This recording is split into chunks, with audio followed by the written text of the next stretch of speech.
Bonsoir à tous, je me présente, je m'appelle Blackfire et on va parler, excusez-moi, de Flash, Barry Allen, qui est un de mes personnages préférés aussi de DC.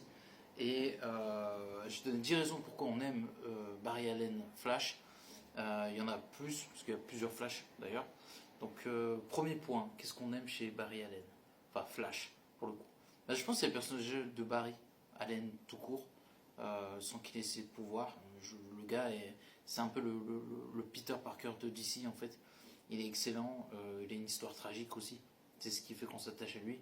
C'est quand même, enfin, son pire ennemi qui est Reverse Flash, le négatif de Flash en français pour faire simple, a tué son père. Enfin, il a tué sa mère. Il a incriminé entre guillemets son père pour la mort de sa mère. Donc du coup, Barry a été orphelin. Il a été élevé par un policier qui s'appelle le père de Iris West, qui est Joe West, exactement, voilà. C'est lui qui l'a élevé, avec la femme qui va devenir, enfin la fille qui va devenir la femme de sa vie, qui s'appelle Iris West. Mais on va commencer doucement. Deuxièmement, forcément, on va parler de Flash, voilà.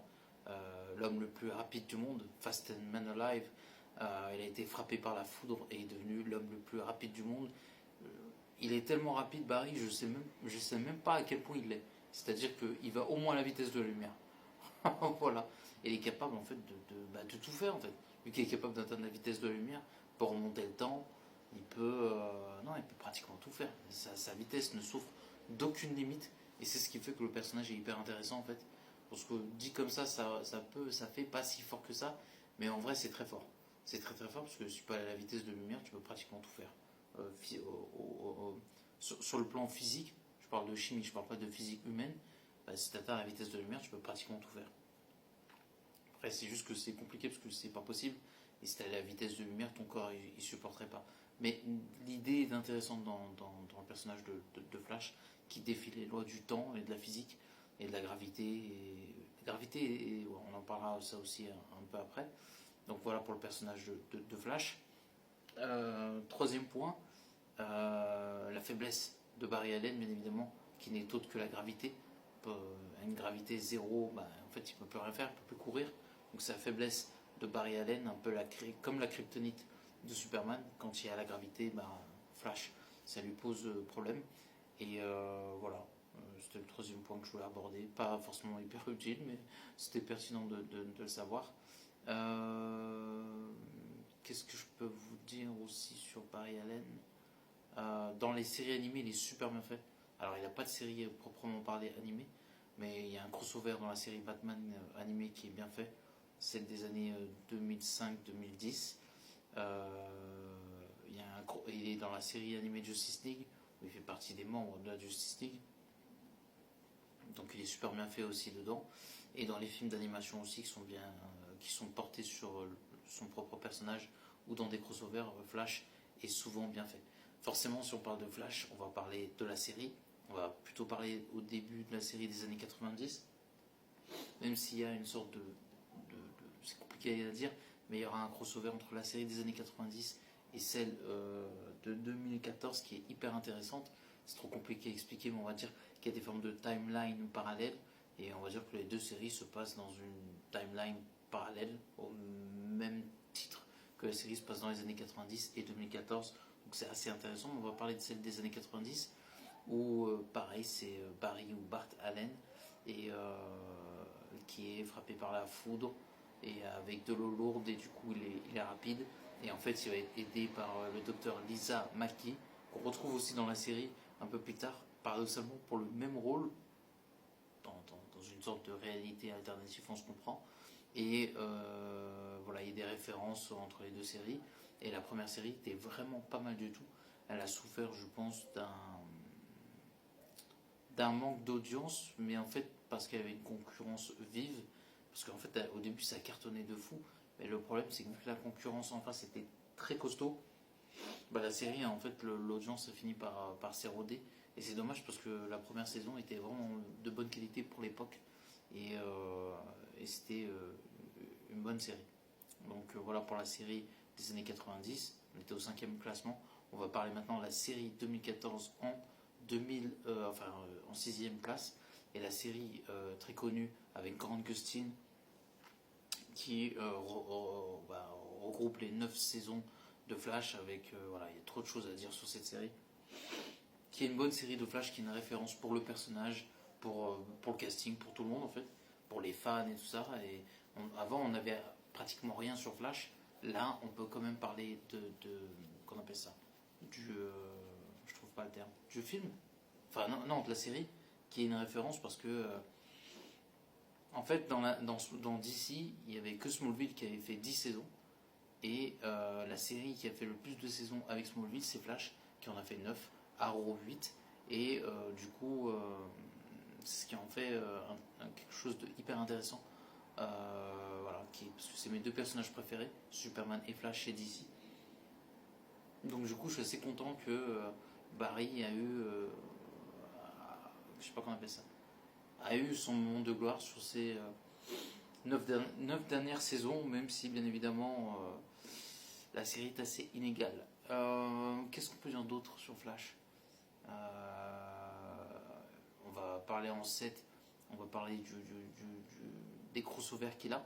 Je pense que c'est le personnage avec Superman et éventuellement Batman qui a le plus de crossovers, quand on regarde bien.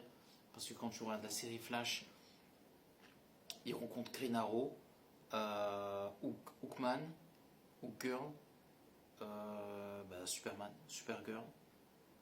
Il a rencontré tout le monde sauf Batman dans la série Flash, et Wonder Woman. C'est dommage aussi. Ils sont lourds un peu Warner Bros avec Wonder Woman, c'est un peu dommage. Parce qu'en fait, ils sont là en mode ouais, vous pouvez pas l'utiliser, mais du coup, alors tu l'utilises quand? Mais c'est assez ridicule, parce que t'as pas de série, tu fais pas de film, autant la laisser faire un croisement, c'est complètement débile. Bref, surtout que ça aurait été intéressant avec Flash. Ouais, pour moi, c'est un des personnages qui a le plus de croisement en fait quand tu suis avec Superman et Batman. Voilà, c'est tout ce que j'avais à dire, rien de plus. En 8, on va parler des comics de Flash. Comics, c'est incroyable, avec Flashpoint, Dérapage. Il y en a un autre qui s'appelle Reverse Flash aussi, extraordinaire. Il y a un préquel sur Flashpoint aussi, il est pas mal, un peu long, mais pas mal. Il y a New 52, non, il y a pas mal de trucs sur Flash qui sont pas mal du tout. Je suis un peu moins fan de Willie West et Jay Garrick, mais c'est pas mal aussi. Les comics de Flash sont pas mal. Absolute, j'ai pas accroché, mais globalement, Flash en comics, c'est vraiment pas mal du tout. On n'en parle pas beaucoup, mais vraiment, en bouquin, c'est quelque chose, Flash, c'est vraiment pas mal du tout. En 9, là, comme ça, tout de suite, j'ai envie de parler du roster de vilains de Flash. Il a un sacré roster, on n'en parle pas aussi. Il y a Superman et Batman, mais Flash se débrouille bien. Avec Reverse Flash, le négatif de Flash, qui est pour moi le meilleur méchant de DC.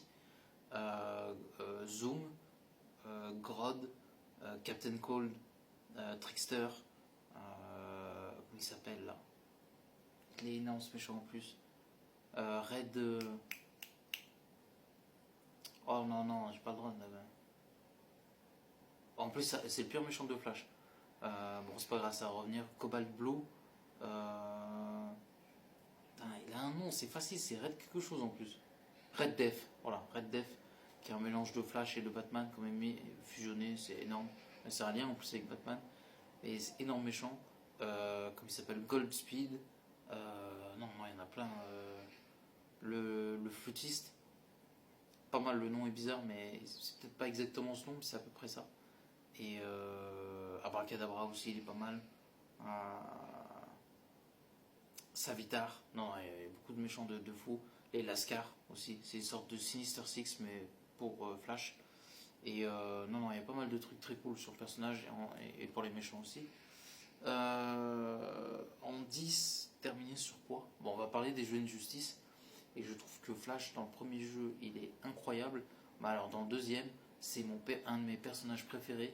Il est énormissime. Je voulais terminer avec le film aussi, parce qu'on me dit beaucoup de mal du film, mais en vrai, Flash, le film, il enterre les deux films Wonder Woman, Bird of Prey. Je le préfère à Batman vs Superman en termes d'histoire. parce que les effets spéciaux c'est mieux fait dans Batman vs Superman. Aquaman c'est supérieur quand même. Blue Beetle, ouais, un peu en dessous. Mais Flash, en vrai, je le mets très très haut. Pour moi, c'est si on prend l'univers de Snyder, je mets Superman, bon, Aquaman et Flash. Le reste, nul. Et voilà, j'ai bien aimé le film. Donc voilà, je le dis, je l'assume. Voilà, parce que je vois des horreurs en ce moment chez DC ou chez Marvel. Et croyez-moi, je peux vous dire que Flash, c'est au-dessus. C'est au-dessus de Supergirl. C'est au-dessus de Black Widow, de Thor Love and Thunder, de Venom 1, 2, 3, de Kraven, de Madame Web, ce que vous voulez. Et je trouve que voilà, je trouve que le film mérite d'avoir une place bien plus haut. Donc voilà, c'est tout ce que je vais dire. Donc n'oubliez pas de commenter, liker la vidéo pour l'homme le plus rapide du monde. C'est à toi.